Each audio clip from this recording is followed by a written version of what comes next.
کۆمەڵی ئیسلامی کوردستان بە فەرمی ڕەتی کردەوە کە بەشداری لە وەفدی سیاسی هەرێم بۆ بەغدا بکات.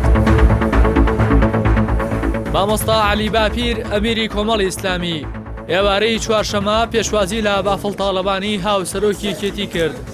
پەیام زانیوێتی لەو دیدارەدا بە فەرمی هاوسەرۆکەکەی یەکێتی داوای لە مامۆستا عەلی باپیر کردووە کە لەو وەفدەدا بەشدار بێت، بڕیار وایە بەم زوانە سەردانی بەغدا بکات.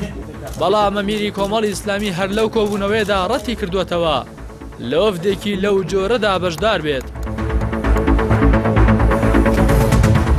بەپێی زانیاریەکانی پەیام، مامۆستا عەلی باپیر لەو دیدارەدا وتوویەتی دەبێت ئەو حیزبانەی کە دۆخی هەرێمی کوردستانیان بەم ڕۆژە گەیاندووە خۆشیان چاکی بکەنەوە و بەرپرسیارەتی بارودۆخەکە هەڵبگرن. هەر لەو دیدارەدا مامۆستا عەلی باپیر بە ڕاشکاوی ئاماژەی بۆ کردووە بژێوی و ژیانی خەڵک لە مەترسیدایە و ئەنجام نەدانی چاکسازی ڕاستەقینە ئایندەی هەرێمی کوردستان بەرەوا قارێکی خراپ دەبات.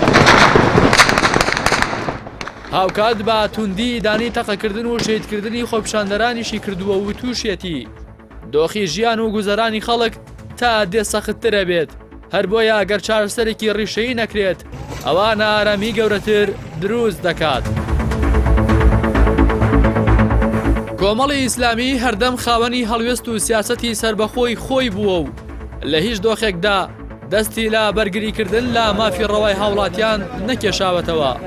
کۆمەڵ لە ڕابردووشدا نەگوشار و فشار چۆکیان پێداداوە و ناتەماح و پلە و پۆست هەڵیان خلیسکاندووە و هەرگیز بەرەیگەل و خەڵکی ستەمدیدەی چۆڵ نەکردووە.